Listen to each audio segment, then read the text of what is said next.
Hello, my name is David Larson. We're in Floyd, Virginia. I've been an amateur radio operator for 60 years. I started amateur radio when I was 15 years old.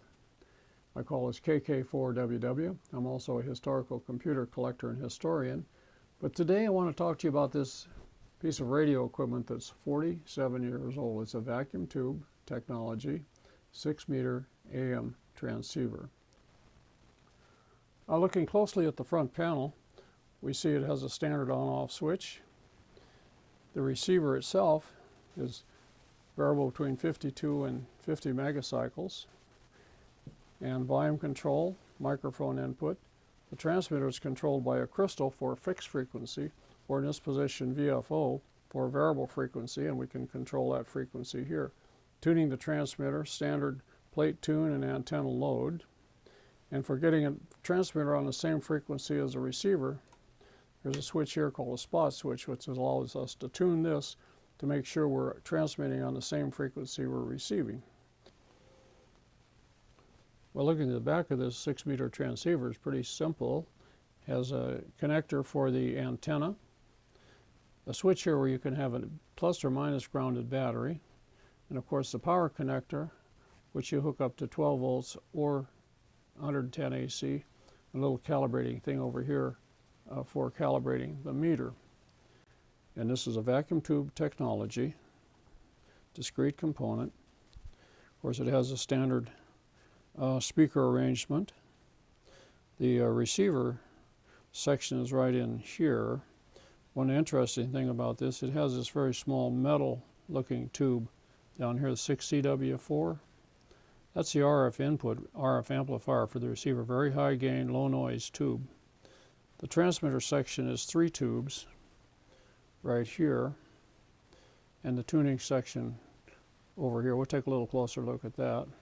And back here is the power transformer and a big electrolytic filter capacitor, the relay for switching between transmit and receive, and the modulation transformers over here. I wanted to come over here on the transmitter section.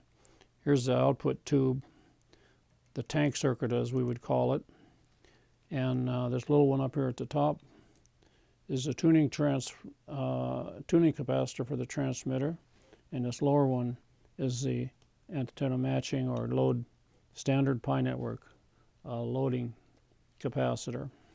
Just a few other components we'll identify here. Here's a capacitor that separates the DC from the antenna circuit, so we don't have any direct voltage out here. This little circuit here is a little resistor capacitor, parasitic suppressor, keep the unit from oscillating on frequencies we don't want. And down in here, you see this inductor is an RF choke. And this function is to keep the radio frequency away from or out of the DC power supply. Well, you see a lot of components here on the bottom. Let's talk just a little bit about them. This is technology is called point-to-point wiring discrete components. The discrete components are individual capacitors. Here's this capacitor, here's an electrolytic capacitor, here's a big electrolytic capacitor here. Let's see, these are resistors you see here. Little resistors here and here. These are resistors. Here's a more power resistor over here. And here's some RF coils back here. And here's the base, nice ceramic base where the RF amplifier tube for the transmitter is on the other side of this. And you'll notice this metal shielding here. This is sort of mechanical and temperature-wise. It helps make the unit more stable in frequency, and then you can put a screwdriver through these holes and tune the various capacitors and resistors. The manual comes with a full schematic diagram, so we won't dwell on this a lot, but let's take a little look at some of this. Here's the receiver input, and that little metal tube, that 6CW4 we looked at.